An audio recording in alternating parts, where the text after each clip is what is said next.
اب تو کوئی اداس ہے اور کوئی دل سے بے چین ہے، کوئی پریشان ہے اور کوئی اپنی تکلیفوں کو روتا ہے، کوئی اکیلے پن سے گھبراتا ہے اور کوئی ڈپریشن میں مبتلا ہے۔ جانتے ہو ایسا کیوں؟ کیونکہ لوگوں نے وہ کام کرنے شروع کر دیے ہیں جن سے اللہ نے منع کیا ہے، جن کی اجازت اللہ نے نہیں دی، اور اپنی خوشیاں حاصل کرنے کے لیے جائز اور ناجائز کا فرق بھلا دیا ہے، اور اسی دوڑ میں خدا کو بھی بھول بیٹھے ہیں۔ خوشیوں کے پیچھے بھاگتے رہنے سے اگر اللہ ہی دور جائے تو ایسی خوشی کا کیا فائدہ؟ سکون ختم ہو جاتا ہے اور تکلیف جینا مشکل کر دیتی ہے۔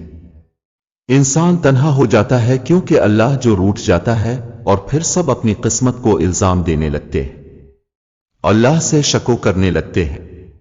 مگر کوئی یہ نہیں سوچتا کہ جس کام سے اللہ نے منع کیا وہی کام بھی کرو، اور جب تمہیں تمہاری من پسند چیز نہ ملے تو شکوے بھی کرو، مگر اللہ پھر بھی تم منہ سے نہیں موڑتا۔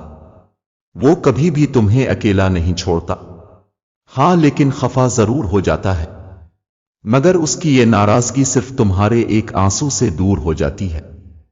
اتنا پیار کرتا ہے وہ تم سے۔ کہتے ہو کہ اللہ کی ذات پر بھروسہ کرتے ہو، پھر بھروسے کا تقاضا انسانوں سے کیوں کرتے ہو؟ درد ہوتا ہے، دکھ ہوتا ہے، دل شدت غم سے بے قرار ہوتا ہے، درد خدا نے دیا ہے تو مرہم انسانوں میں کیوں تلاش کرتے ہو؟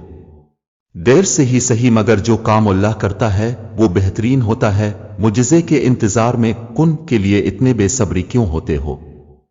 خدا کو چھوڑ کر جب بندوں سے محبت کرتے ہو درد ہوتا ہے تو پھر بات نصیب پہ کیوں ڈال دیتے ہو؟ گلہ ہے کہ خدا نے اسے دور کر دیا جس سے تم محبت کرتے ہو۔ پاگل، اس کی مصلحت میں اپنی محبت کو کیوں تلاش کرتے ہو؟ یہ عارضی دنیا تو فقط چند سانسوں کی محتاج ہے، پھر اس بازار میں گمراہ ہو کر خدا کو کیوں بھول جاتے ہو؟ اجازت نہیں جو کام کرنے کی وہ گناہ بھی کرتے ہو، پھر اذیت جب بے شمار ہوتی ہے تو پھر شکوے کیوں ہزار کرتے ہو؟